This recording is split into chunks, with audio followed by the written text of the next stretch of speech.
हमारे संघ ने चातुर्मास स्थापना की भक्ति पढ़ ली है। अब चातुर्मास उपवास हो जाता था। फिर इसके बाद कलश स्थापना होने लगी।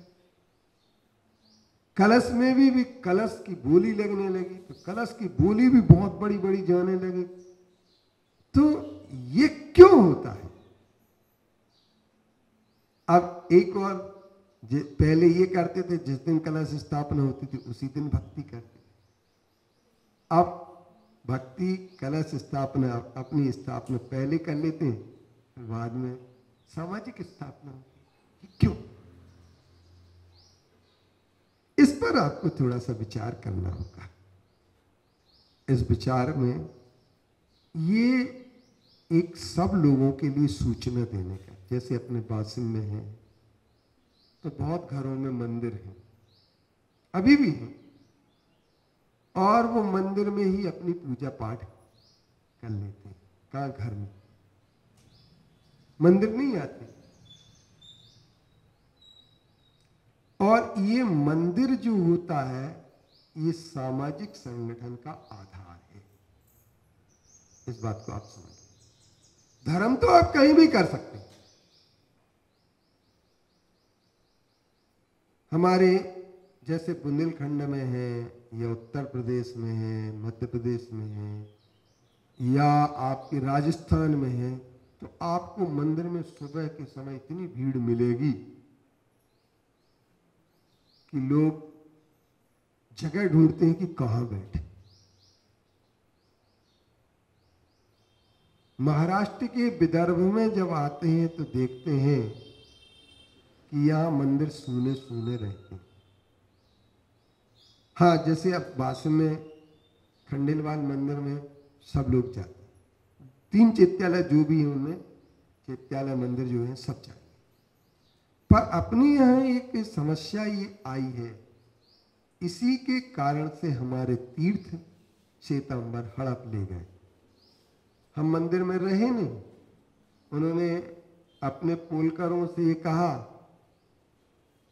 जैसे मान लीजिए आपका मंदिर का जो माली, आप क्या बोलते हैं उसको?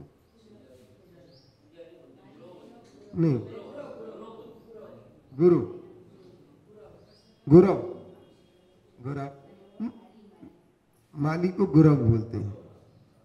उसने, वो अकेला था गुरव, तो अपने सिरपुर में पोलकर बोलते हैं। तो पोलकर थे, तो उन पोलकरों को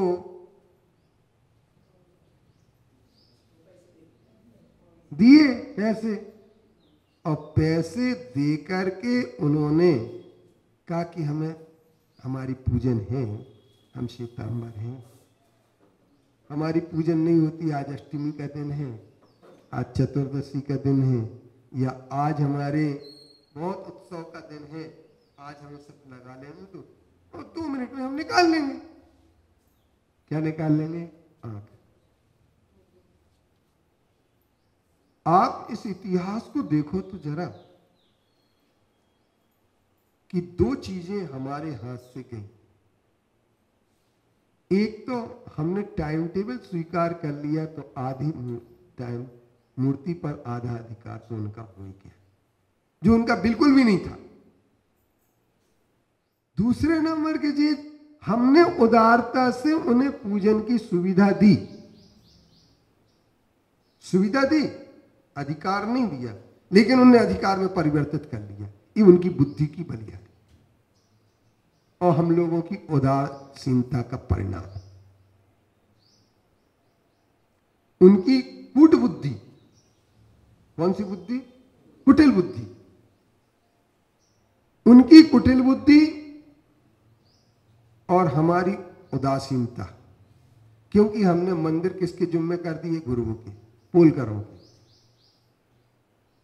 और सन 1884 तक सिर्फ दिगंबरों का एकमात्र मैनेजमेंट रहा। 1884। फिर उन्होंने क्या किया कि दिगंबरों को दिग्भ्रमित किया और दिगंबर लोगों से ये कहा कि हम भी पूजन करते हैं, हमें पूजन करने का मौका क्यों नहीं दिया जाता। उस समय 1848 में सबसे पहले जब आंख लगाई गई तो पोलकरों को भट्टारकों ने डांटा। भट्टारक जी उस समय पद्मनंदी जी थे, फिर इसके बाद रत्न कीर्ति जी आए, फिर इसके बाद देवेंद्र कीर्ति आए। देवेंद्र कीर्ति तक मंदिर में अधिकार दिगंबरों का पूर्ण रूपेण था। लेकिन फिर इसके बाद क्या हुआ कि उन्होंने धीरे धीरे पोलकरों से पत्र लिखवाए